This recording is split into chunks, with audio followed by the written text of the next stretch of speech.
Hello বন্ধুরা, তোমাদের সবাইকে ওয়েলকাম আমার নতুন একটি ব্লগ ভিডিওতে। তো দেখতেই পাচ্ছ আমার চুলগুলো কতটা সুন্দর হয়ে উঠেছে। আমি এটা এই রেমেডিটা ইউজ করার পরে ভিডিওটা শ্যুট করেছিলাম। তো আমি কিভাবে আমার চুলের যত্ন করি সেটাই তোমাদের সাথে আমি শেয়ার করব। আর সম্পূর্ণ ঘরোয়া পদ্ধতিতে। পুজোর আর বেশি দিন বাকি নেই, তো তোমরা যদি এই রেমেডিটা ফলো করো তাহলে তোমাদের চুল ঘরোয়া পদ্ধতিতেই সুন্দর হয়ে উঠবে।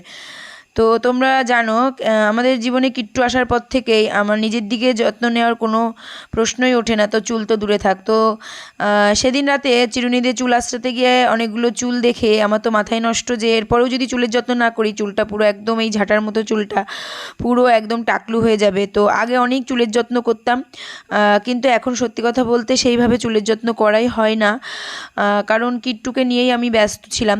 তো ভাবলাম পুজোর আগে একটু চুলের যত্ন করা যেতেই পারে, তো তোমাদেরকেও সেটা আমি শেয়ার করব। তো সেই যা ভাবা তাই কাজ। পরের দিনই আমি একটা প্লাস্টিক হাতে নিয়ে ড্যাং ড্যাং করতে করতে চলে গেলাম কেশরী পাতা খোঁজার সন্ধানে, কারণ আমি কেশরী পাতা দিয়েই রেমেডিটা করি।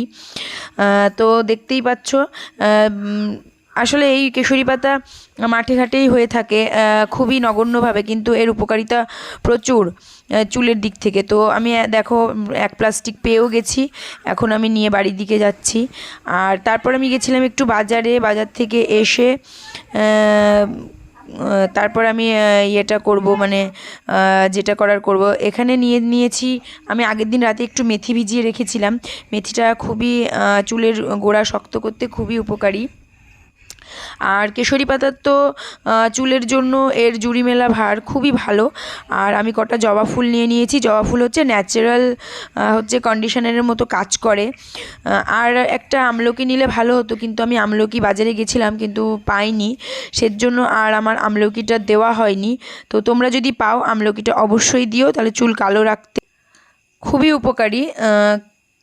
আমি আমলকিটা পাইনি, কিন্তু আমি যখনই এটা করি তো আমলকিটা দিই। তো এবার পেলাম না, তো কি করব, তাই জন্য আমি যেগুলো পেলাম সেগুলো দিয়েই করলাম। তো এই কেশরী পাতা চেনার দেখবা রাস্তাঘাটে বাড়ির আশেপাশে অনেক জায়গায় এটা হয়ে থাকে। তোমরা হয়তো বলবে এটা আসলে দোকানে কিনতে পাওয়া যায় না, এটাকে তোমাকে জোগাড় করতে হবে। কেশরী পাতাটা এরকম লম্বা লম্বা একটা পাতা হয় আর ফুলটা সাদা সাদা রঙের।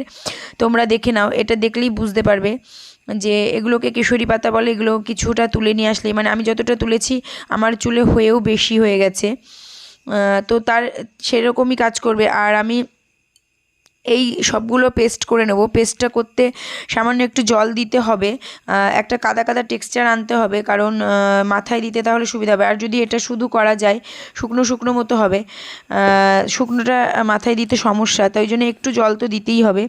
তো আমি দেখো মিক্সচারে সব কিছু ঢেলে নিয়েছি। এবার আমি একটুখানি হালকা জল দিয়ে পেস্ট করে নিলাম। দেখো পেস্ট করার পর এরকম একটা ঘনত্ব এসছে। তারপর আমি এটাকে মাথায় দেব আর 1-2 ঘন্টা রেখে ভালো করে আগে শুকিয়ে নিতে হবে।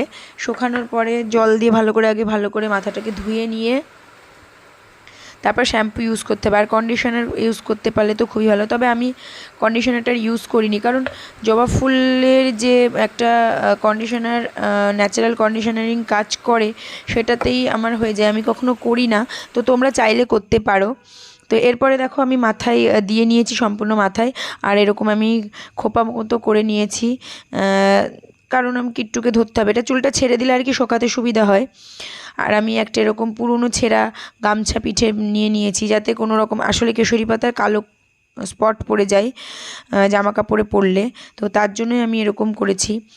তো এটা এখন শোকাবে, 1-2 ঘন্টা পর আমি তারপর এটা ধুয়ে নেব। তোমরা এই রেমেডিটা একবার ট্রাই করে দেখতে পারো। তোমরা মানে ব্যবহার করার পরে তারপরেই বুঝতে পারবে ফল কতটা দেয়।